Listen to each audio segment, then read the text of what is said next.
warahmatullahi wabarakatuh. Saya akan bahas beberapa soal di chapter 3 untuk pra-intensif UTBK.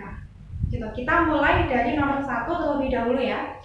Nah, di nomor 1 ini ada sebuah gambar ya, diketahui. Ada sebuah gambar batang dan ada 3 gaya. Ini F1. Di sini ada F3. Di sini ada F2 yang membentuk sudut 53 terhadap batang. Kemudian ini ada titik O-nya. Dan di soal diketahui jarak F1 terhadap titik O itu adalah 1/4 L. F2 ke F3 juga 1/4 L. Nah, di sini F1-nya adalah 30 Newton. F2-nya adalah 20 Newton. F3-nya itu 8 Newton. Dan panjang si batang adalah 80 cm. Nah, yang ditanya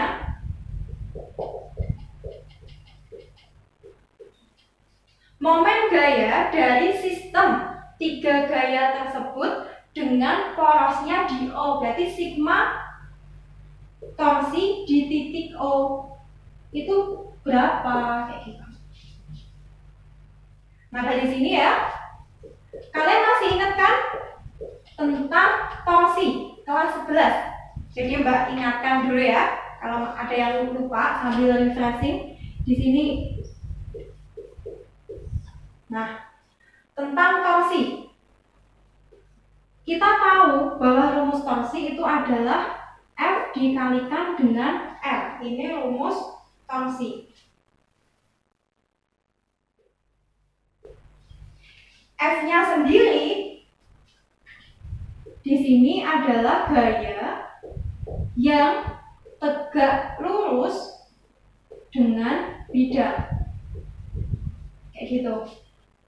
Sementara L-nya itu merupakan jarak antara F dengan porosnya.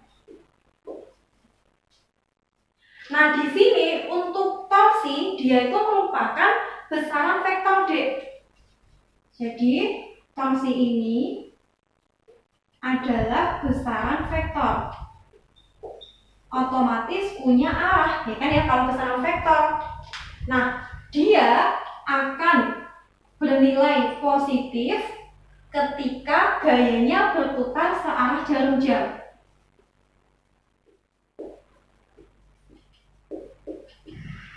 Tapi dia akan bernilai negatif ketika gayanya itu berputar berlawanan jarum jam. Arah jarum jam. Gitu ya, ini tentang torsi. Nah, sekarang kita coba aplikasikan ke soal yang ini. Kelihatan ya. Nah, dari sini kita aplikasikan ke soal ya. Yang ditanya adalah torsi di poros O. Berarti torsi di O, kita cek dulu. Kita cek gaya-gayanya ada 3, F1, F2, sama F3. Masing-masing F1 sudah tegak lurus ya dengan si batang. Artinya tegak lurus itu dia 90 derajat. Kan udah nih. F3 sama 90 derajat. Tapi F2-nya membentuk sudut 53. Artinya dia belum tegak lurus. Kalau belum tegak lurus, maka kita harus memproyeksikan F2. Kita proyeksikan ke arah Y, berarti F2Y. Di sini F2Y sama dengan apa? Karena F2Y itu jauh dari sudut ya. Karena jauh dari sudut, maka F2Y itu F2 kali sin 53. Kayak gitu. Nah, sekarang tinggal kita terapkan di sini. Torsi di O itu ada torsi F1, ya kan ya? Di mana torsi F1 putarannya di O Kalau kita cari arah putarnya, maka dia akan searah jarum jam, berarti positif. Kemudian F2 arah panah ke bawah, porosnya di titik O, maka kalau kita putar dia juga searah jarum jam, maka positif juga. Torsi F2Y. F2Y aja sudah searah jarum jam, maka F3 pasti juga searah jarum jam. Tinggal plus F3 kayak gitu. Nah, sekarang tinggal kita uraikan. Tadi rumusnya torsi adalah F kali R, berarti di sini F1 kali R1 pusat di O, kayak gitu. Ditambah F2Y kali R2 di O. Kemudian plus F3 kali R3 ke titik O, kayak gitu ya. Nah, tinggal masukkan nilai-nilainya saja. F1 tadi adalah 30 dikali R1 di titik O, jarak F1 ke titik O adalah 1/4L. 1/4L kali 80 cm, kita ubah dulu ya ke meter menjadi 0,8 meter. Maka di sini simbolnya tak buat R1, R2, R3 aja ya, biar nggak bingung kalian. R1-nya jarak F1 ke O, berarti 1/4L kali 0,8. 1/4 kali 0,8. Ditambah F2Y. F2Y tadi apa? F2 kali sin 53 kali R2-nya apa? Jarak F2 ke titik O. Nah, ini berapa? Kita cari aja ya. Tinggal L ya kan ya, dikurangi 1/4 ditambah 1/4, yaitu setengah L. Berarti hasilnya berapa? Hasilnya adalah setengah L. Jadi jarak F2 ke titik O itu setengah L. Berarti setengah kali 0,8. Ditambah F3-nya berapa? F3-nya yaitu 8 kali R3. R3 itu F3 sampai titik O 1/4L ditambah setengah L, berarti 3/4L. 3/4L kali 0,8. Gitu ya, tinggal menghitung aja. Nah, maka kita punya torsi di O sama dengan 30. Di sini bisa dicoret ya. 0,8 dibagi 4 adalah 0,2. Berarti 30 kali 0,2 ditambah F2-nya tadi 20. 20 kali sin 53. Sin 53 itu 0,8. Ingat kan ya, sin 53 0,8. Kemudian di sini 0,8 dibagi 2 yaitu 0,4. Ditambah F3. F3-nya tadi 8 ya. Dikali 3/4 kali 0,8 berarti berapa? 0,8 dibagi 4 sisa 0,2 kali 3 adalah 0,6. Nah, jadi tinggal 30 kali 0,2 adalah 6 ditambah 2 kali 4 8 ya. 8 kali 0,8 adalah 6,4 ditambah 8 kali 6 4,8. Nah, dari sini 6 ditambah 6,4 ditambah 4,8 hasilnya adalah 17,2.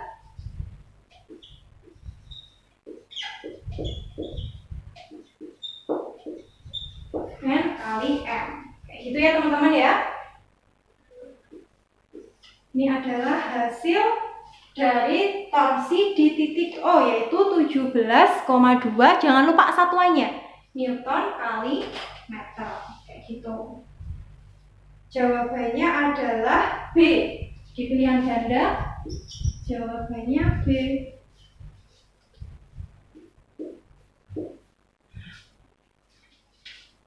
Sampai sini paham?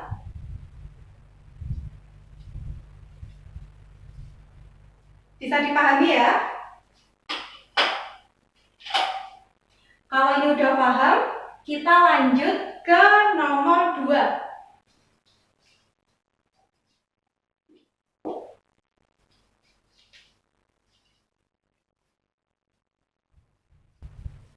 Nah, di soal nomor 2 ini tentang momen inersia. Diketahui sebuah bola pejal bermassa M. Ini ada bola pejal ya.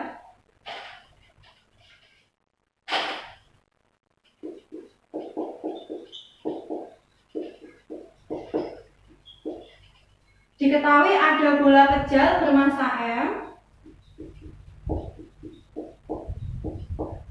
Bola pejal massanya adalah M. Dan jari-jari L adalah L. Dihubungkan pada sebuah tali tak bermassa dan diputar pada poros yang berjarak 3L dari permukaan bola. Besar momen inersia dari sistem berapa? Ditanya I sistem berapa, kayak gitu. Kalau misal Mbak gambarin ya, ada sebuah bola pejal, dia ditali kayak gini. Nah, ini sebagai porosnya, ini poros, kayak gitu. Tadi ada kalimat dia diputar pada poros yang berjarak 3L dari permukaan. Berarti jarak poros ke permukaan adalah 3L. Yang ditanya I sistem, dari sistem ini berapa? Nah, di sini kalian harus ingat deh. Harus ingat tentang momen inersia ketika putarannya dipindah. Kayak gitu. Nah, jadi di sini ya. Jika porosnya dipindah, maka kita mengerjakan dengan rumus dalil sumbu sejajar untuk mencari I baru dengan dalil sumbu sejajar. Jadi di sini cluenya kita menggunakan rumus dalil sumbu sejajar. Ada yang masih ingat nggak rumus dalil sumbu sejajar itu kayak gimana? Betul, rumus I baru ya. Jadi I baru itu adalah IPM ditambah MD kuadrat. Ini rumusnya deh.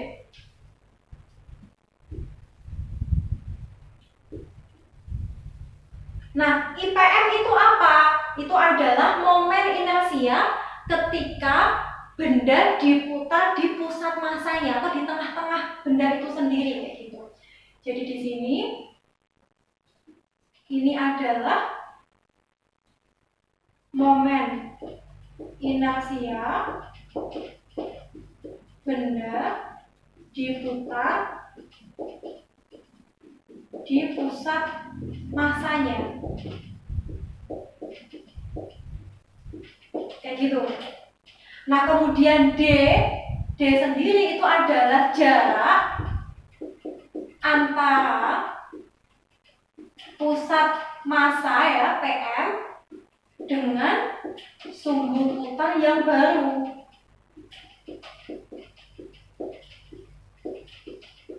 Nah, itu adalah D-nya. Kayak gitu.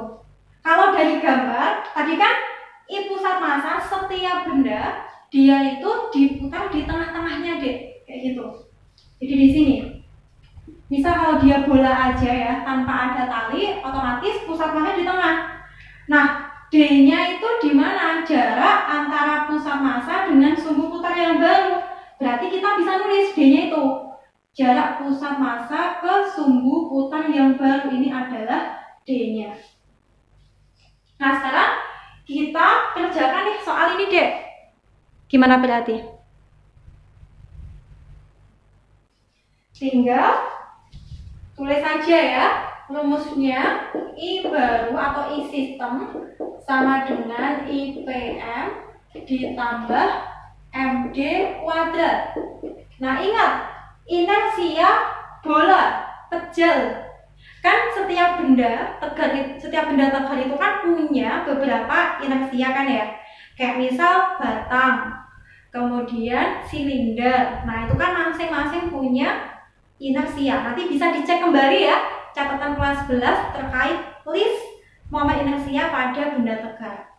Nah, di sini untuk IPM pada bola kecil ya adalah 2/5 ml kuadrat ditambah M kali D-nya berapa? Berarti gimana D-nya? Tinggal R ya kan ya, ditambah 3L kuadrat sama dengan 2/5 ml kuadrat ditambah 3 tambah 1 4 dikuadratin 16 ml kuadrat.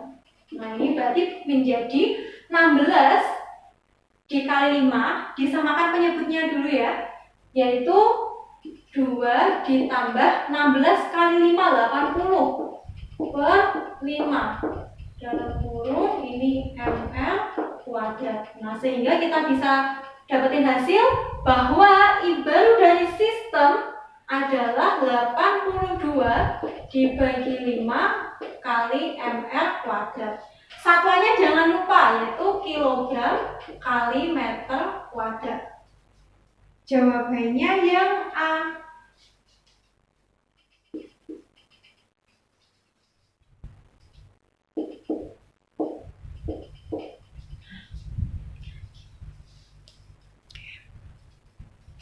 Gimana sampai sini paham teman-teman?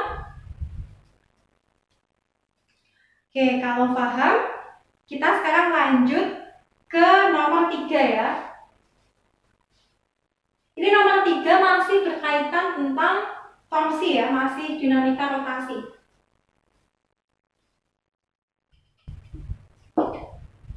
Oh iya, Mbak lupa ya, belum tak kasih keterangan di sini. Materi yang ini tentang dinamika rotasi. Materi kelas 11 ya teman-teman, masih kan?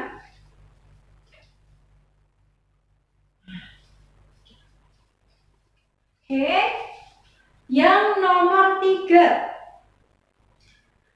Di soal ada seorang anak dengan beratnya 400 Newton. Diketahui ya,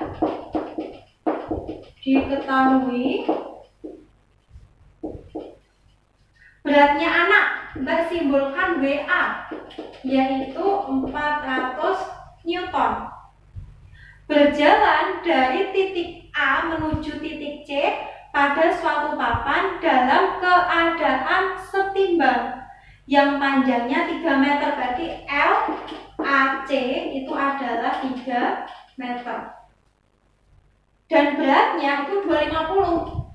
WAC itu 250 Newton.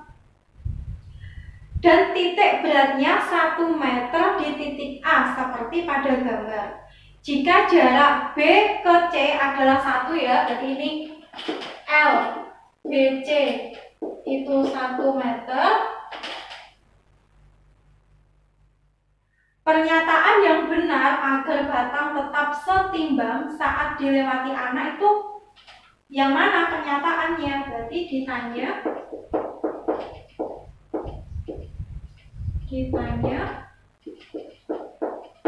pernyataan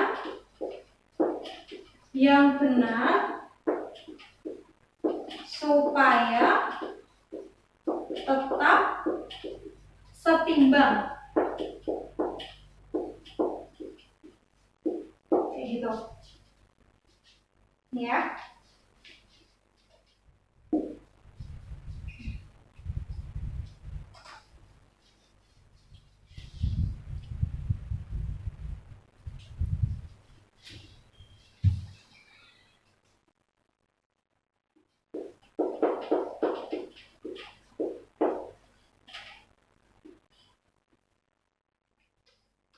Nah, di sini untuk gambarnya ya, Mbak gambarkan dulu.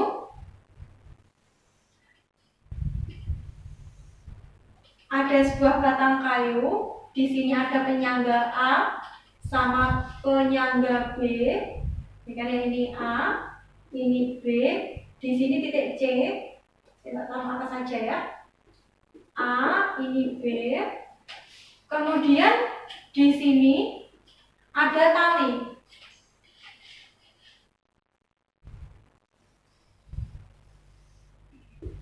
Ini ada kabel ya teman-teman. Ini ada beban beratnya 50 Newton. Tadi ada kalimat ya, titik beratnya 1 meter dari titik A. Jadi di sini ada titik beratnya.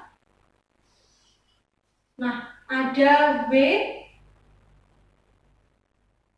AB ya, titik beratnya si batang. Titik beratnya tadi jaraknya 1 meter dari A, kayak gitu. Dan BC juga 1 meter. Nah, di sini ya teman-teman. Kalau ada soal, clue-nya di sini tetap setimbang. Nah, berarti kesetimbangan. Masih ingat teori kesetimbangan?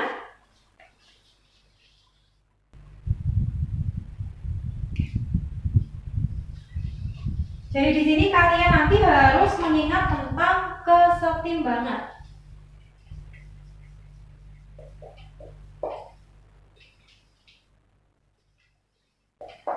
Jadi benda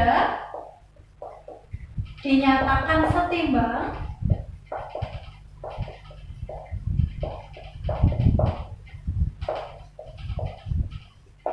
ketika apa?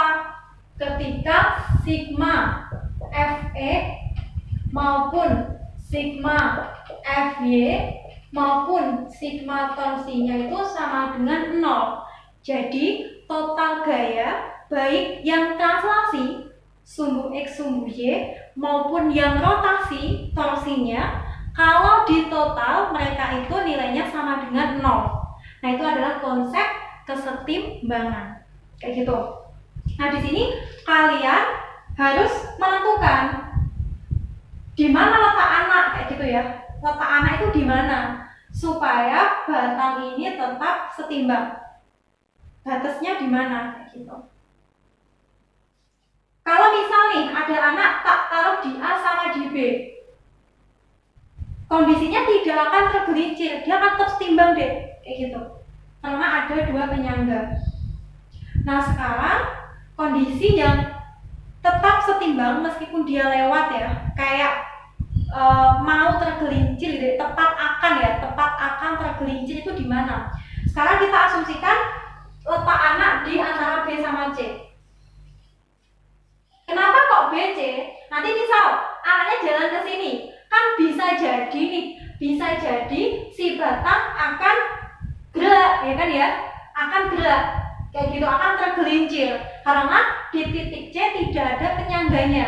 Nah, kita cari batasnya di mana? Batasnya si sistem itu tepat akan tergelincir itu di mana, kayak gitu. Mbak asumsikan jaraknya orang ke titik B itu adalah X misalkan ya, tak buat X. Sekarang kita gambar dulu deh gaya-gayanya. Di sini ada WAB ya kan ya, beratnya beban. Kemudian di sini ada W anak, beratnya anak. Kemudian di sini ada beratnya kotak, Mbak sebut WK. Karena ada tali berarti ada tegangan tali. Di sini juga ada tegangan tali. Nah, sekarang kita bisa mengerjakan dengan sigma torsi. Torsinya di mana, Mbak? Buat torsinya di B. Torsinya di B. Sama dengan 0. Nah, dari sini torsi di B itu ada berapa gaya? Ya kan, ya ada 3 kan ya, Dek, yang di batang. Ada WAB, ada WA, sama ada tegangan tali.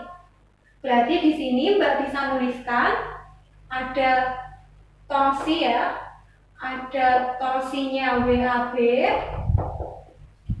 Dia bernilai apa ya?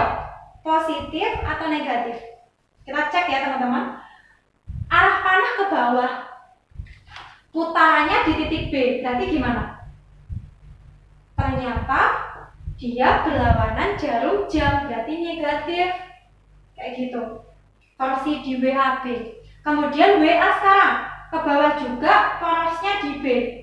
Berarti kalau Mbak putar, dia searah jarum jam, berarti positif. Torsi di WA. Kemudian yang tegangan tali. Tegangan tali arah panah ke atas. Ya kan, ingat, kalau kita tinjau bagian batang, maka arah tegangan tali yang menjauhi tinjauan kita, kayak gitu. Jadi yang Mbak pakai yang ke atas. Kalau kita cek putarannya di B, maka dia berputar gimana? Betul, berlawanan arah jarum jam juga. Jadi di sini min torsi T sama dengan 0. Sampai sini paham ya? Lanjut ya. Kemudian kita uraikan nih torsi WAB-nya, Dek. Torsi WAB tadi rumusnya adalah min WAB jarak WAB ke titik A. Tadi kan diketahui nih jaraknya 1. Langsung masukin aja nggak apa-apa. 1 kayak gitu. Ditambah torsi WA, berarti kan WA kali jarak orang ke titik B tadi apa? Sepanjang X dikurangi tegangan tali jarak T sampai titik B tadi adalah LBC, yaitu 1 sama dengan 0. Maka dari sini kita masukin nilai yang udah ada. WAB-nya berapa?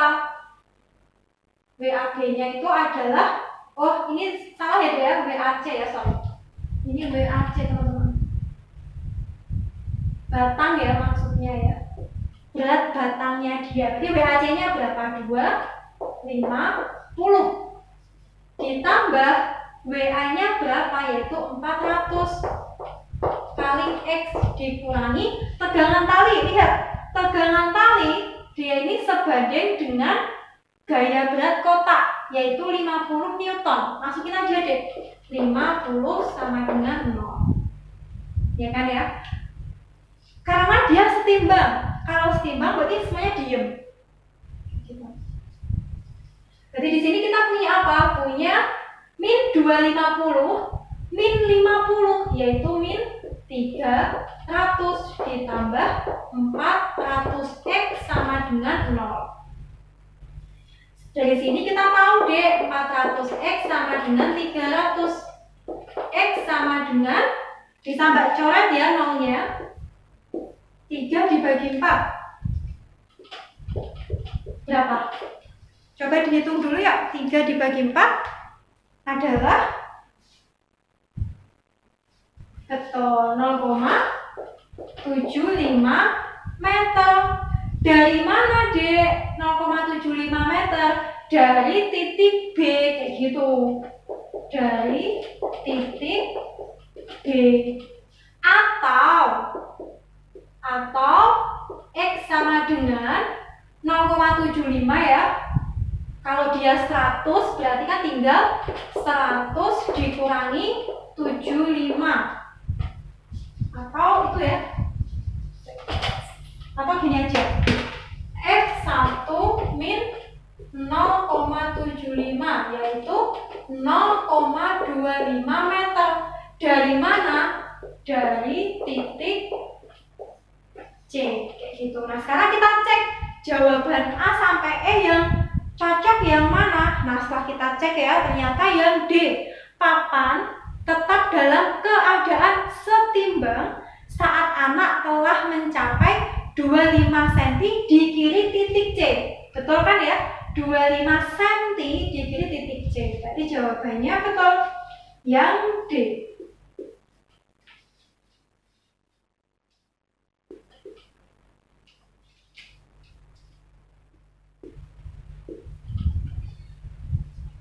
Gitu. Bagaimana? Sampai sini ada pertanyaan dari kalian? Kalau nggak ada, berarti kita lanjut ya teman-teman ya. Kita lanjut ke nomor 4. Kita lanjutkan ya, nomor 4.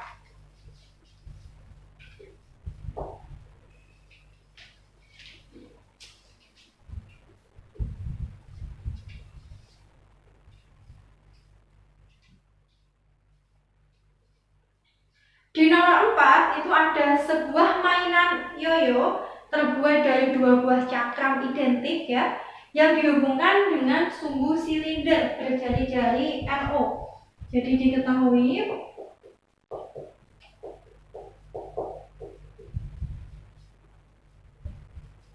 M-nya ya. Jadi L silinder.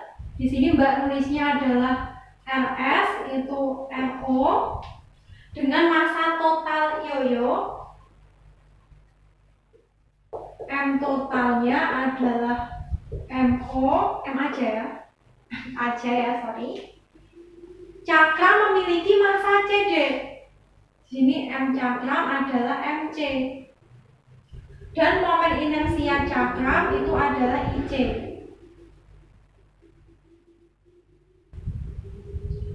Silinder mempunyai massa MS. Ya. Di sini ada silinder.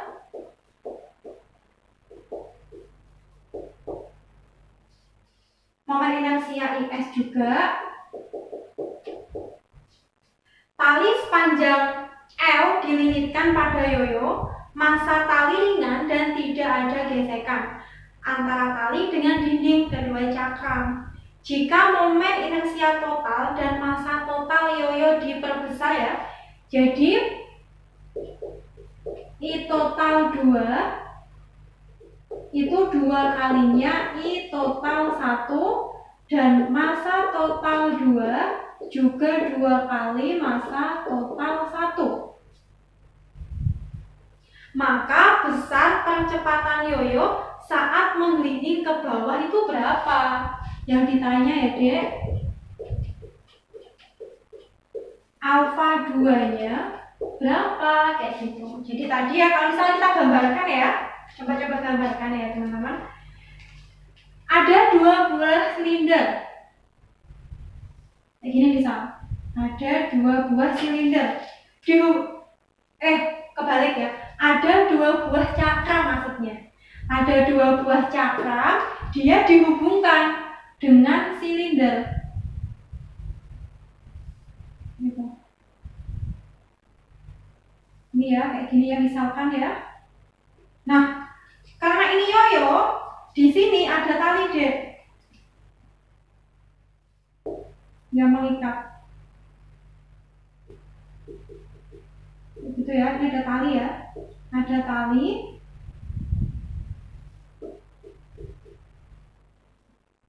Ada tali yang panjangnya L tadi.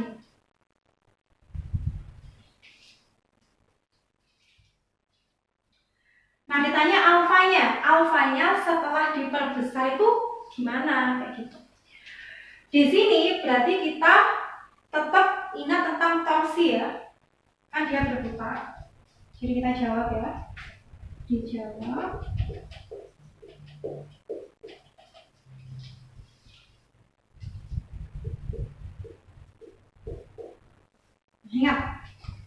Ingat tentang tadi Mbak bilang ya Dek, rumusnya torsi itu F kali R gitu kan ya.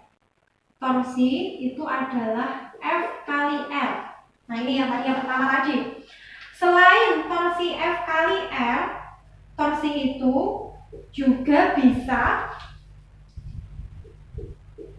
I dikalikan dengan alfa. Ini jadi bisa F kali R atau I kali alfa, tergantung konteks soalnya. Kalau konteks soalnya itu ada pergerakan, maka kita pakainya I kali alfa. Nanti kalau butuh F kali R tinggal dimasukkan juga, kayak gitu aja. Untuk lebih pahamnya, kita langsung terapin ke sini ya. Nah, di sini tadi kondisinya ya sebelum diperbesar sama setelah diperbesar. Jadi kondisi awal dulu. Kondisi sebelum diperbesar. Kayak gitu. Kita pakai sigma torsi ya. Sigma torsi sama dengan I kali alfa D. Alfa 1, kondisi 1 ya. Nah, kalimatnya sama. Sigma torsinya itu apa? Kayak gitu.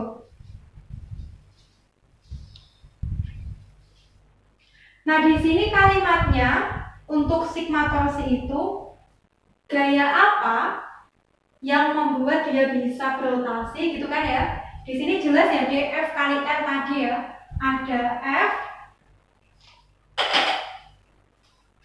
Ada F dikalikan jari-jarinya silinder.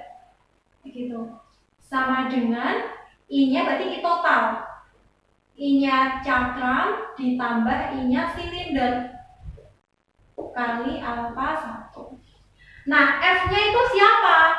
F yang membuat dia bisa putar ke bawah itu siapa? Adalah gaya berat ya kan ya? Gaya beratnya yoyo. Berarti apa? M kali G kali L sama dengan IC plus IS kali alfa 1. Nah, dari sini kita bisa tahu kan ya persamaan alfa itu apa? Yaitu M kali G kali L dibagi I total. Langsung Mbak buat I total gitu aja ya. Nah, kita udah tahu kan dek persamaan alfa 1-nya. Sekarang kalau persamaan ini massa sama I total dijadikan 2 kali itu gimana? Kayak gitu. Sekarang kondisi setelah diperbesar.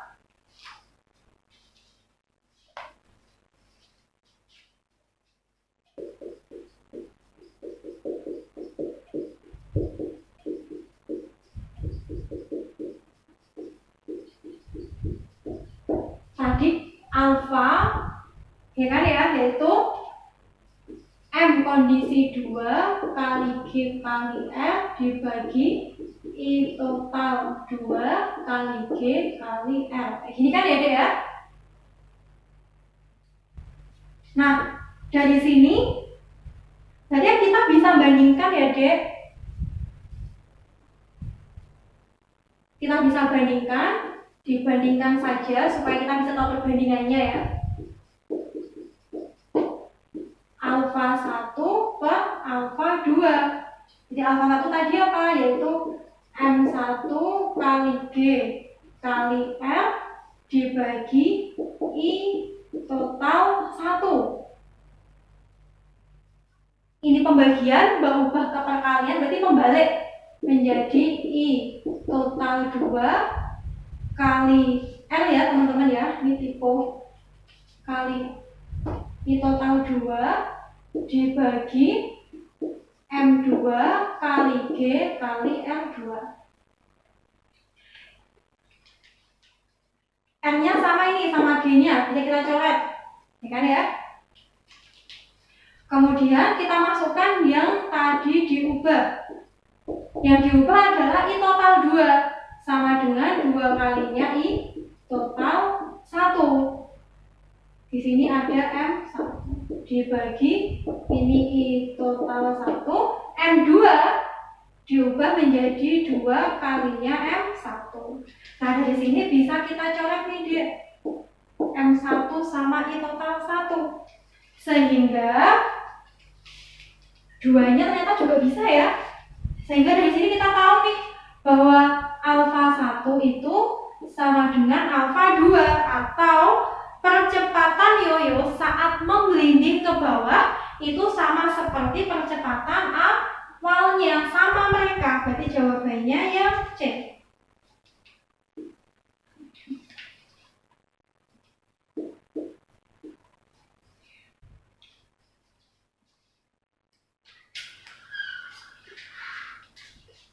Sampai sini paham ya? Sampai sini paham ya teman-teman? Oke, kalau udah paham, berlanjut ya. Kita lanjutkan nomor 5.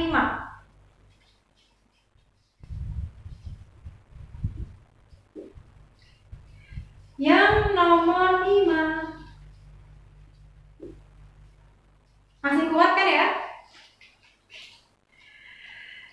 Nomor 5 itu ada bola pejal juga ya, sebuah bola pejal bermassa M dengan momen inersianya I menggelinding pada bidang miring dari keadaan diam. Nah, ini diketahui ya, langsung Mbak tulis aja.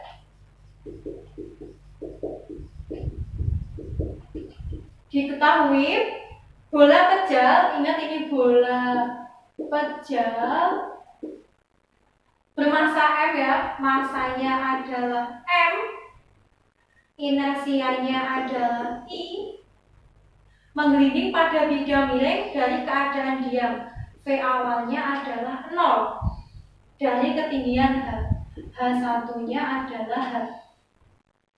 Cara yang dapat dilakukan untuk memperbesar kelajuan linier bola menjadi 2 kalinya berapa? Yang ditanya Dek. Yang ditanya adalah, ini Mbak anggap V1 ya. V2 ya, V2 aksen ya. V2 aksen sama dengan 2 kali V2 awal. Itu gimana caranya kayak gitu supaya kecepatan linier bola menjadi 2 kalinya. Nah, di sini berarti kita bisa pakai perbandingan ya, Dek ya.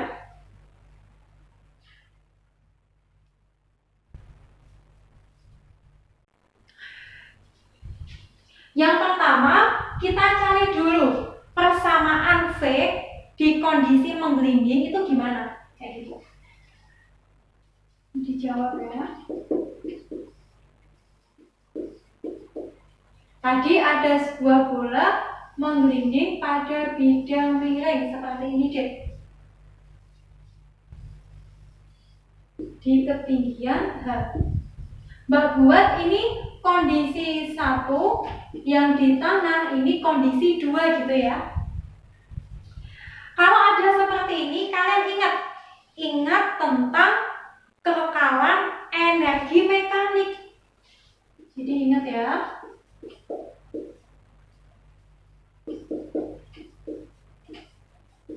Kekekalan energi mekanik.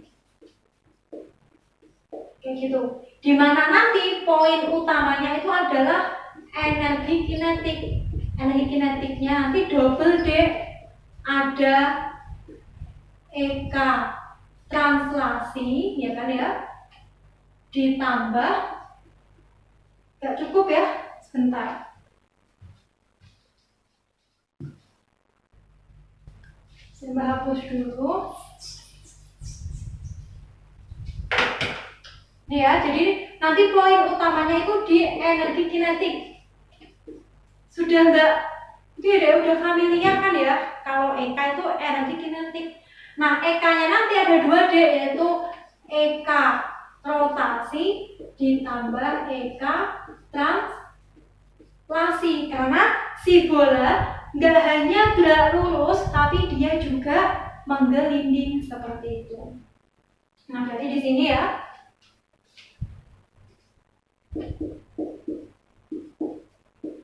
Mencari persamaan V2 dulu dengan tadi EM. Jadi kita bandingkan EM1 sama dengan EM2. Rumusnya EM1 itu apa? Yaitu EK1 plus EP1 sama dengan EK2 plus EP2. Nah, sekarang kita tinjau deh masing-masing kondisi. Pada EM1 nih ada EK1-nya enggak? Kita kan tahu nih, EK rumusnya setengah MV kuadrat. Kayak gitu ya. Jadi di sini untuk EK adalah ada trans ya deh ya. Untuk EK rotasi itu selalu setengah I kali omega kuadrat. Tapi kalau translasi yaitu setengah MV kuadrat. Jadi ada unsur kecepatan di EK. Kayak gitu. Nah, kita cek EK1. EK1 tadi kondisi awalnya dia diam. Otomatis kecepatannya nggak ada. Di sini EK-nya 0.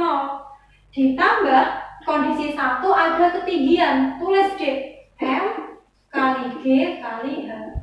Nah, sekarang yang EK2 kan dia menggelinding dan berpindah posisi kan. Jadi langsung aja tulis ini.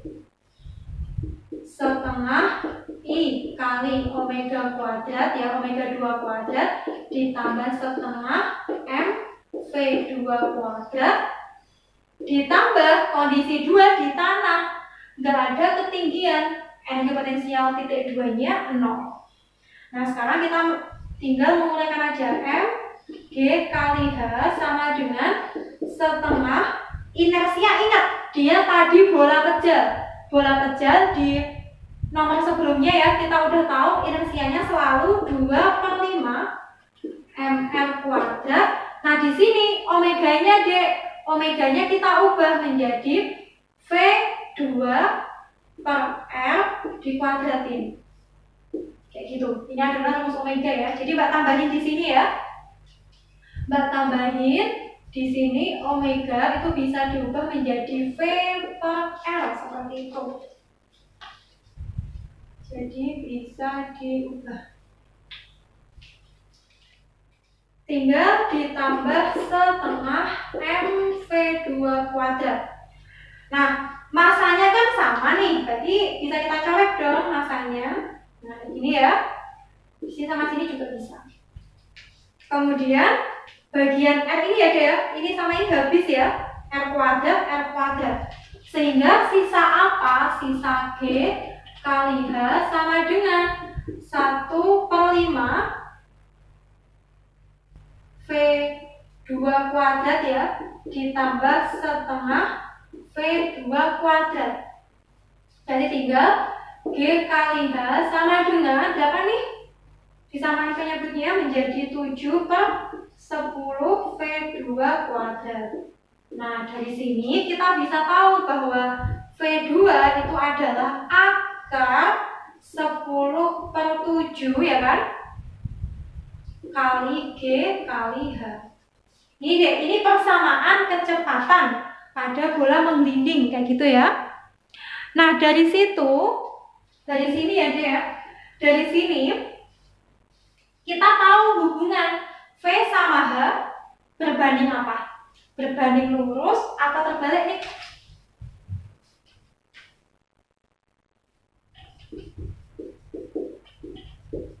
Dari persamaan diketahui ya dia bahwa V2 itu sebanding dengan akar H kayak gitu. Nah, sekarang gimana sih supaya V2 aksen, V2 kondisi yang seterusnya gitu ya kalimatnya ya, V2 aksen itu bisa 2 kalinya V2 awal, itu gimana caranya? Apakah kita mengubah atau yang mana? Kayak gitu. Nah, kita cek dari sini. Bisa kita bandingkan deh, yaitu V2 aksen per V2 sama dengan akar H aksen dibagi akar H. Kayak gini nggak apa-apa. Nah, dari sini V2 aksen tadi 2 kalinya V2 dibagi V2 akar H aksen per H. Di sini tinggal kita colek V2-nya deh.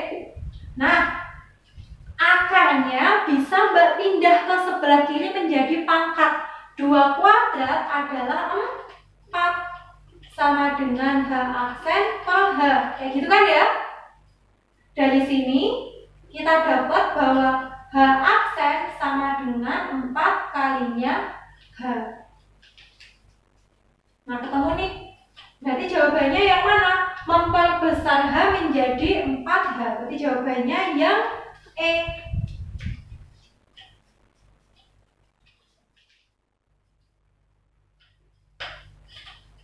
Oke. Bagaimana teman-teman sampai sini bisa dipahami?